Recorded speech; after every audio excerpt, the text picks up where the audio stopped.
బీసీలు అంటే మాకు పంచప్రాణం, బీసీలు అంటే మాకు ప్రాణం అంటారు. కానీ మరి ఇది అందరూ ధర్నా చేస్తారు. కానీ ఇది అవుతుందా కాదా? ఇప్పటికి 2 ఏళ్ల పొద్దు 100% బీసీల మీద చిత్తశుద్ధి ఉందా అంటే కాంగ్రెస్ ప్రభుత్వానికే ఉంది.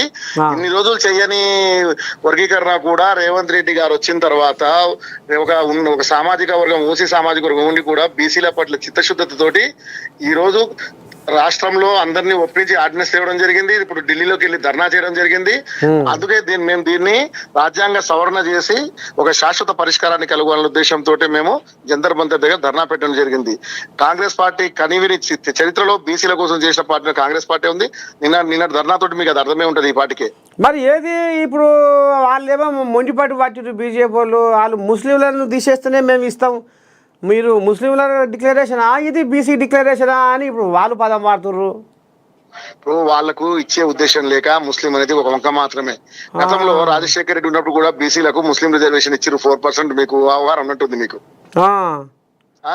కాంగ్రెస్ పార్టీ చిత్తశుద్ధి ఉంది, బీజేపీ పార్టీ ఇవ్వలేక వాళ్ళు ఇచ్చే ఉద్దేశం లేక బీజేపీ పార్టీ అంటే అగ్రవర్ణాల పార్టీ, బ్రాహ్మణుల పార్టీ, అది మీకు తెలియదు ఏముంది. అది బీజేపీ పార్టీ ఇచ్చే ఉద్దేశం లేక కుంటి సాకులు చెప్తా ఉంది.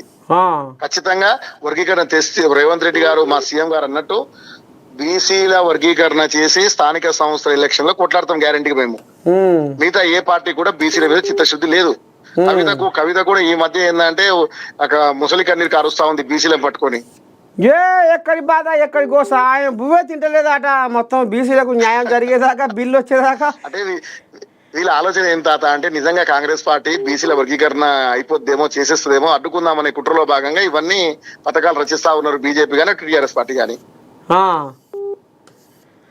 సరే, మొత్తానికి రవి నాయకు ఈ రకంగా ఆంబాయం వెళ్ళబోసుకుంటూ మీ పదవేదం ఉంటే నేను మర్చిపోయిన పిల్లగా ఊరికి మా కోజాలు చెప్పవా ఎట ఏఐసిసి ఏదో ఉండే నీకు పదవి? నేను AICC Kisan Congress national coordinator. నేను కాన్పూర్ యూపీ కాన్పూర్ ఇన్ఛార్జి. వహంబో గట్టినే ఉంది వ్యవహారం. ఇక గిరి మొత్తానికి రవి నాయకు ఈ రకంగా అంబాయి వెళ్ళబోసుకుంటూ ఉంటా తాత. శనార్థి